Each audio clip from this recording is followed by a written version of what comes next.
खबर आ रही है कमर आगा सर, जरा दर्शकों को बता दे, फिर आपके पास में आ रहा हूं। इस वक्त बड़ी जानकारी दे दे दर्शकों को। ईरान के एयर डिफेंस पर इजराइल का हमला, ये बड़ी जानकारी। Surface to air missile launcher तबाह कर दिया गया है।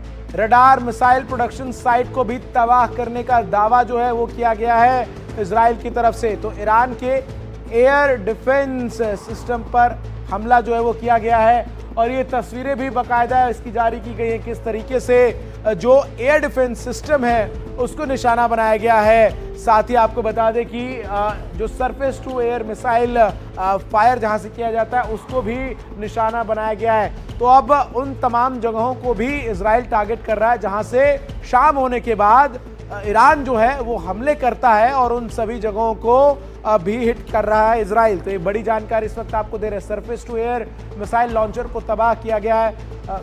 जाकिर साहब हमारे साथ जुड़े हुए। जाकिर साहब, आपसे मैं जानना चाह रहा हूं, अब निश्चित तौर पर जो इस वक्त हमें स्थिति नजर आ रही है वो ये है कि इजराइल अब बाय डिफॉल्ट उन जगहों को हिट कर रहा है जहां से बीते 2 दिनों से लगातार उस पर हमला हो रहा है।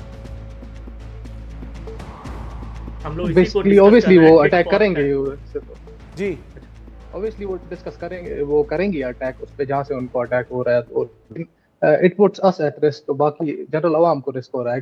कल तजरी स्क्वायर में आज तजरी स्क्वायर में अटैक हुआ, वहां पे कार बॉम्बिंग हुई। इवन मोसाद के एजेंट्स यहाँ पे घुसे हैं जो लोकल को मैं आ रहा हूं आपके पास।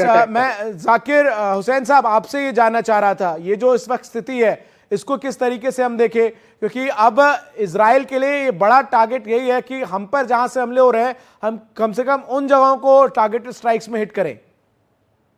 देखिए, ये इजराइल ने शुरू किया है वार। ईरान उस जगहों पे हमला कर रहा है जहां इजराइल ने किया है। अब इजराइल आगे फिर करेगा तो ईरान भी उसका जवाब देगा और ये वार तब तक जो है एस्केलेशन जो है टिट फॉर टैट जो है ये चलता रहेगा जब तक कि अमेरिका या बड़ी पावर जो है इंटरवेन नहीं करेंगी।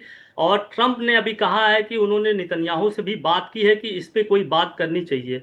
हैफा पोर्ट पे हम ये बताना चाहते हैं कि हमारे अडानी का बड़ा इन्वेस्टमेंट है उसमें, उसका भी बड़ा नुकसान हुआ है जो कि हमारे लिए चिंता का विषय है।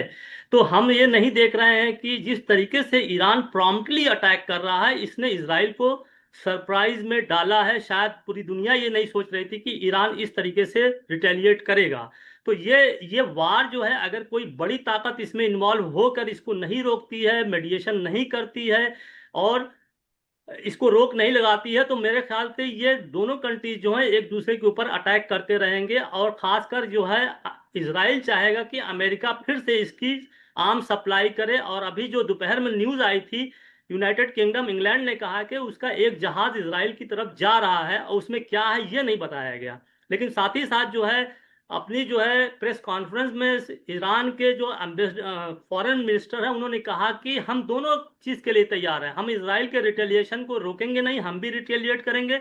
दूसरी तरफ हम निगोशिएशन भी करने को तैयार हैं, लेकिन शर्त यह है कि इजराइल जो रोके। और वो ये 2 चीजें और उन्होंने कहा कि इजराइल इस टॉक को, न्यूक्लियर टॉक को कामयाब नहीं होने देना चाहता। दूसरी तरफ उन्होंने ट्रंप के पॉइंट वाइज जो है ट्रंप को कंट्राडिक्ट किया है, काउंटर किया है कि आप इस अटैक के पीछे हैं, आप अपना पल्ला झाड़ नहीं सकते। जो सोशल ट्रूथ पर ट्रंप ने डाला था अपना कि हम इसके पीछे नहीं हैं, तो पॉइंट वाइज जो है ईरान के फॉरेन मिनिस्टर को उनको काउंटर किया है।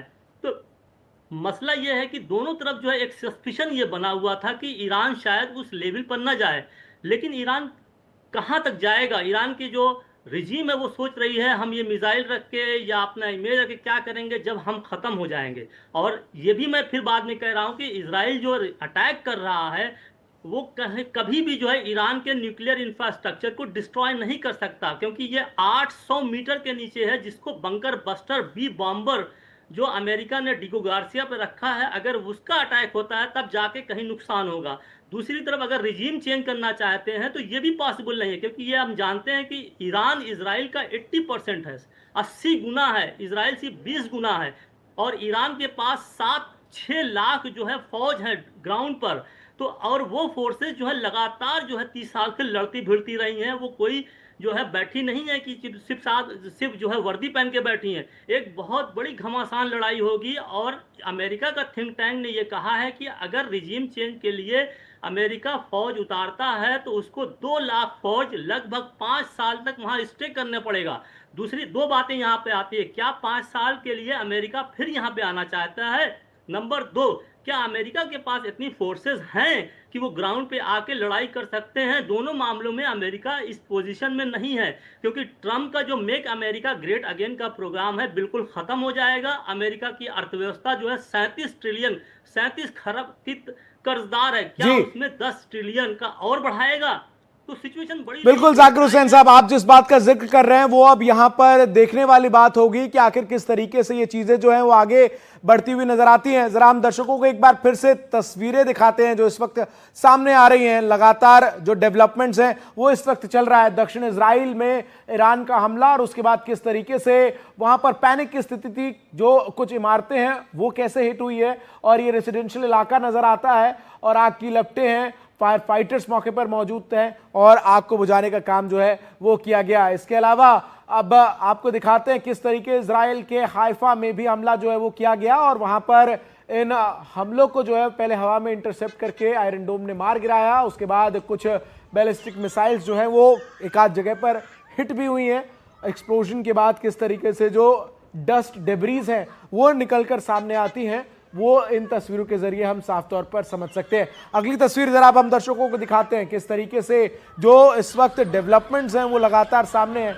न केवल दक्षिणी इजराइल बल्कि उत्तरी इजराइल में भी मिसाइल गिरी है और उसके बाद वहां पर जो तस्वीरें हैं किस तरीके से सामने आई हैं वो इस वक्त हम आपको बता रहे हैं। 6 से ज़्यादा जो इंजर्ड हैं उसकी जानकारी सामने आ रही है। ये देखिए, ये किस तरीके से जो ईरान है वो उसने इजराइल पर एक बार फिर से हमला किया है, वो इन तस्वीरों से आप देख सकते हैं। और ये जो आप स्क्वायर के अंदर आप देख रहे हैं जो आपको यहाँ पर ये चिंगारियां नजर आ रही हैं, ये वो बैलिस्टिक मिसाइल्स हैं। दूसरी तरफ से आयरन डोम इनको हवा में इंटरसेप्ट करके जैसे ही डिफ्यूज करता है एक जोरदार धमाका होता है, उससे एक बड़ा फ्लेम जो है वो निकलता है और डस्ट डेब्रीज के जरिए उसको जो है वो पूरी तरीके से न्यूट्रलाइज किया जाता है। ये वो पूरा प्रोसेस है जिसके जरिए आयरन डोम जो है वो हवा में ही बैलिस्टिक मिसाइल्स को मार गिराता है।